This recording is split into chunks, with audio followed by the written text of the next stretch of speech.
I'm Yuri. And we're going for a drive.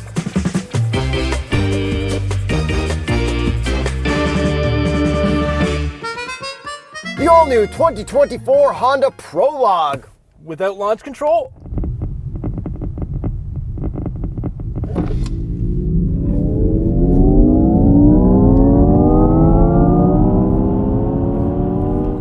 Not bad. Horsepower and torque. 288 horsepower, 333 pound-feet of torque from 2 electric motors and an 85 kilowatt-hour battery. This is Honda's first all-electric vehicle in North America. Is it Honda's first electric vehicle, or is it just a Blazer with a Honda skin on it? It is a reskinned Blazer because they needed to make an electric car so they don't get punished by the law. And this is the fastest way they can do it. And they're not going to do another one after this. Not like this. Not teamed up with anyone else. The next one will be just Honda.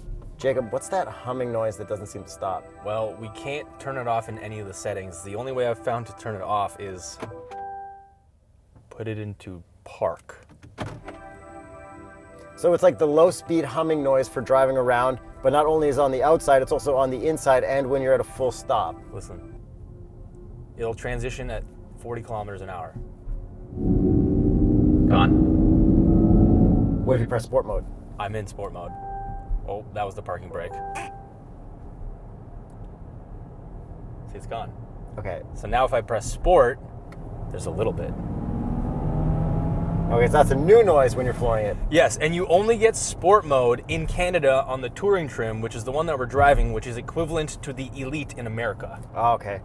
Can you do it for me a favor? Yes. Can we do launch control one more time? Because it sounded like my 2004 cell phone was ringing. And we're going to listen to that sound again.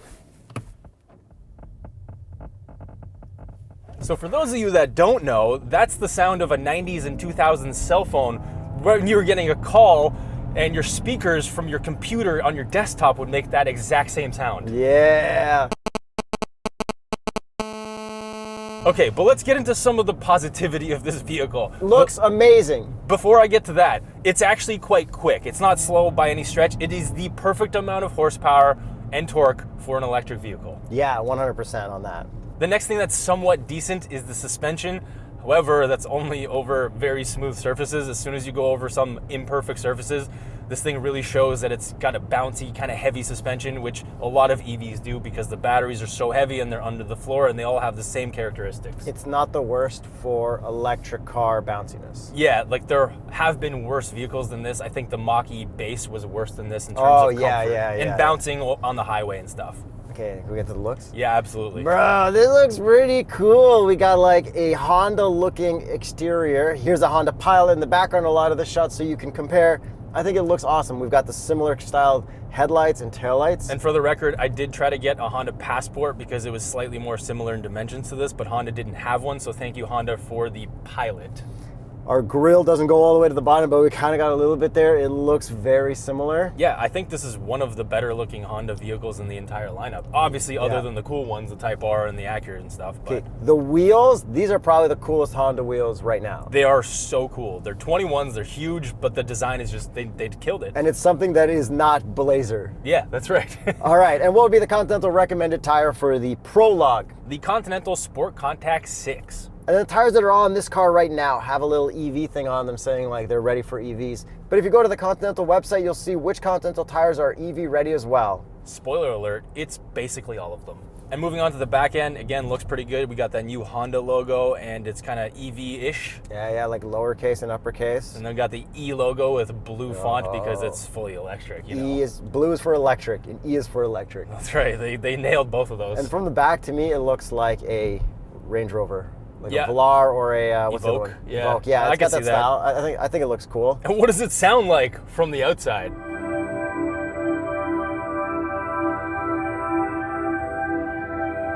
Same thing it sounds like from the inside that you can't turn off. Yeah, all Like, right. I don't need that humming noise from inside. But let's listen to sport mode as I floor it.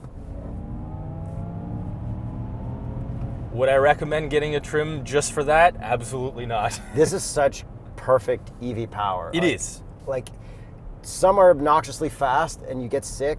This is amazing. I'm gonna give them that. They nailed the amount of acceleration for this. GM did a really good job of nailing the Ultium platform for what this should have in all-wheel drive trim. And Honda did an amazing job of making this look better than a Blazer, in my opinion. They did, yeah. The Blazer's like kind of crazy futuristic. This is just very current Honda, but with a futuristic vibe to it. I believe it was styled in the California design studio. Sure, I'd believe that as well. Is that where the Integra was designed to? I don't know, probably, yeah. So let's get to the range, because this is an EV. Now, Canada only gets all-wheel drive trims. In the States, you can get a front-wheel drive trim with up to 296 miles of range. This one, being the top trim, doesn't get the most range, and it's up to 452 kilometers, but the Touring only gets 439 kilometers. And then again, with the acceleration and the speed of this, I think those are great numbers. Like, realistically, you don't need like 700 kilometers of range or something. Like, just charge along the way if you're going on a road trip, even though a lot of charging stations, like, don't worry. I'm sure, like, if you're actually going like very, very far, you'll find one that works eventually. It won't be pretty, but it'll work eventually. It might just be a wall plug from somebody's lovely house that they just gave you for the minute. You might need to sign all your credit cards onto apps that are going to get compromised. That's right. But that's life with an electric car. Not at a petrol gas station or like a Shell. You just tap there, but I know. One day maybe. Maybe. But let's get to the next thing. Is this charges at a rate of about 155 kilowatts, which is kind of slow. I believe the Blazer can charge faster than that. So I guess Chevy kept some things for their car. And then there also is an SS version, a super fast version of that car, where there is no Honda version, unless you go to Acura, and then you can get an Acura, what is it, ZDX? Yeah. That's a Type S version. Which, for marketing reasons and for like divvying everything up along your brand, makes perfect sense. Exactly. I'm feeling that floaty suspension right now, and I'm not loving it. But what I do love is this heated steering wheel, because it heats all the way around. The buttons are straight out of GM's catalog, as are all of the hard climate controls, which are great because we love these in every GMC and Chevy that we drive. We are missing something for adaptive cruise. I guess there's no Super Cruise in a Honda, which there would be in a lane Blazer. keep assist, yeah. Well, like lane centering. So because it's a Chevy product, here's how Chevy works. Chevy only has lane departure assist until you get to Super Cruise. They don't have like a good in-between lane centering. Yeah. So that's why that's blank, and your lane departure assist is on the left, and if you take your hand off the wheel for too long, the head-up display blasts like the whole screen red, which I think is good to help you avoid accidents and stuff. And this being the top trim, we actually do have a head-up display, just like in America on the Elite. And if you are in America and you do want to buy one of these things, go to tsp.truecar.com for discounted price offers.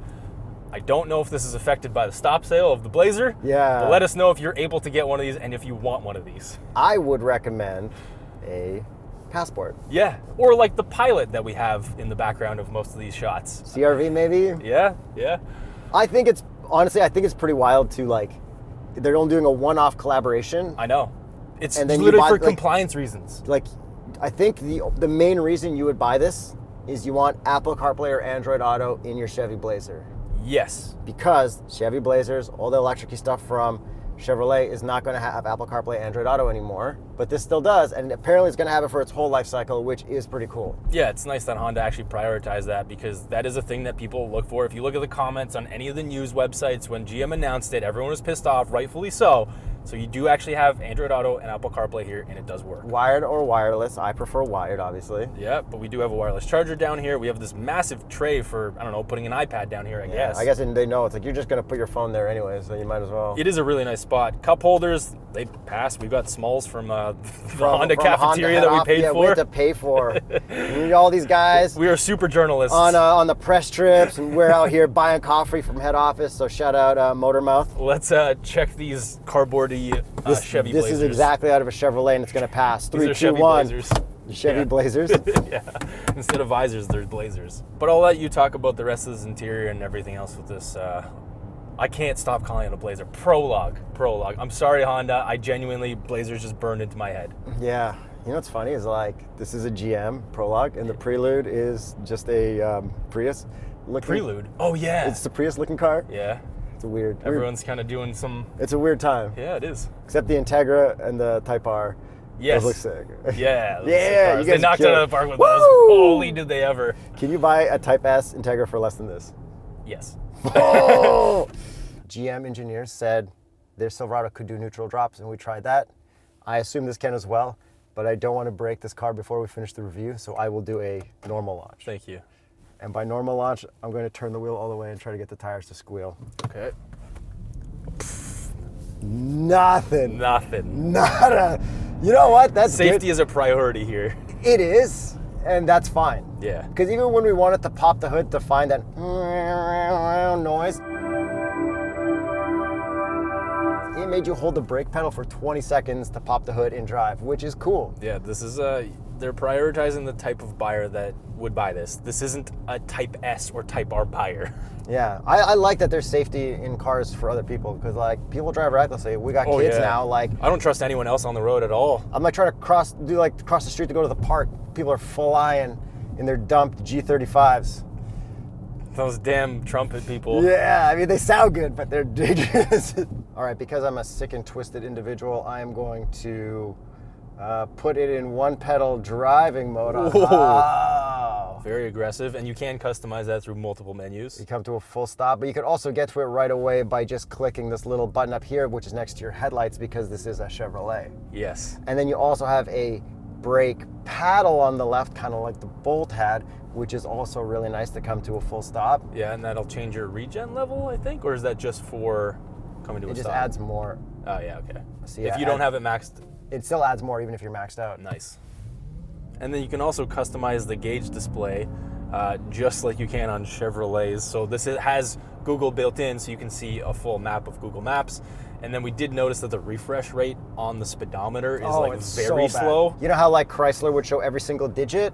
This skips so much. It skips like 10 kilometers per hour. God, like try to make me feel like I overpaid, right? Yeah, okay, so the next problem that I discovered is that it takes a lot of button clicks to get to things unless you actually hold your finger there for a split second. So when you touch the button, it doesn't go right away. You have to really hold your finger on it, which is super difficult to do while driving because it distracts you, even though it warns you not to do it while you're driving to distract you.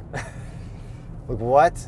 Yeah, some things are kind of backwards on this. And then on top of that, it kind of makes me feel like it's a resistive screen rather than a capacitive touch, because you know, like old screens before they got good, you'd have to like really jam them in there like an old Garmin or something. Like my old GTI or whatever. Yeah, so this feels like that, unfortunately. Yeah, and like, don't these guys have like Unreal Engine, all kinds of crazy stuff and like GM things, and then like we're getting this. But like the CarPlay is nice and big, that's cool. And it's high res as well. Yeah, sound system's pretty all right. And we do have a 360 camera as well, which is nice. And it's GM based, so it's so much higher res than everything brand new Honda. And the only problem with this is I don't really usually care for mirror cameras, but if there was ever a vehicle in the world that needed one, it's this, because that window is so small. Okay, it is small, but everything is angled correctly so you could see very far in the distance. Like, remember the Veloster? Yeah. That was small, but the mirror angle was weird, so it's like you could either see the ground or see the sky. This is lined up very well. It is. And these seats are actually very comfortable. No complaints at all. Zero. Back seats, very comfortable, lots of room. You can even tilt them a bit.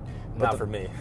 Yeah, well, I hit my head. You didn't have it tilted back? No, if you tilt it back, then it'll be all right. But like then you're like lying down too much in the back seat. Okay, door panels.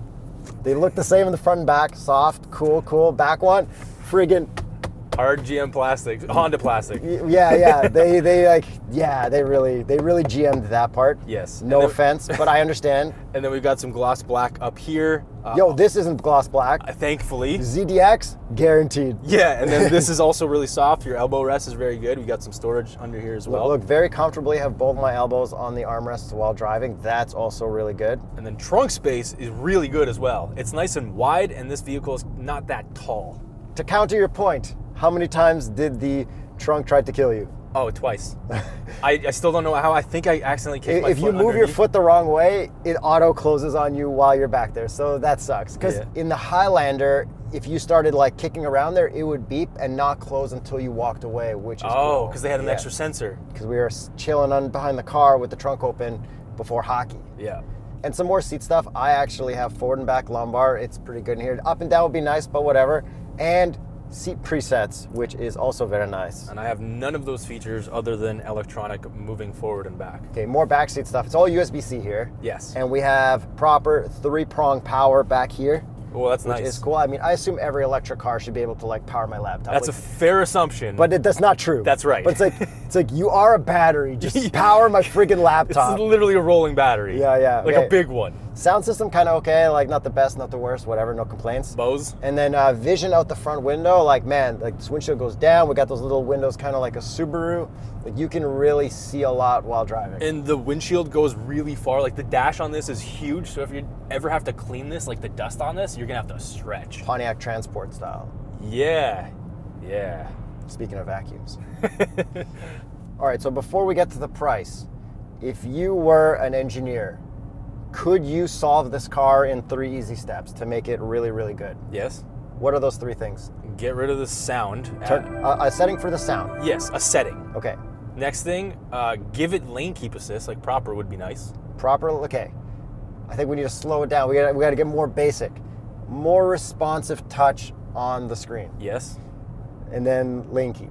Yeah. And that's it. Yeah. And then this car is like really, really nice. And the suspension would be nice if they were able to dial This is still really good. Compared to that first non-GT Mach-E, this is much better. Yeah. So maybe 2 things. 3.5. Yeah. Let's get to the price. Hit me with it.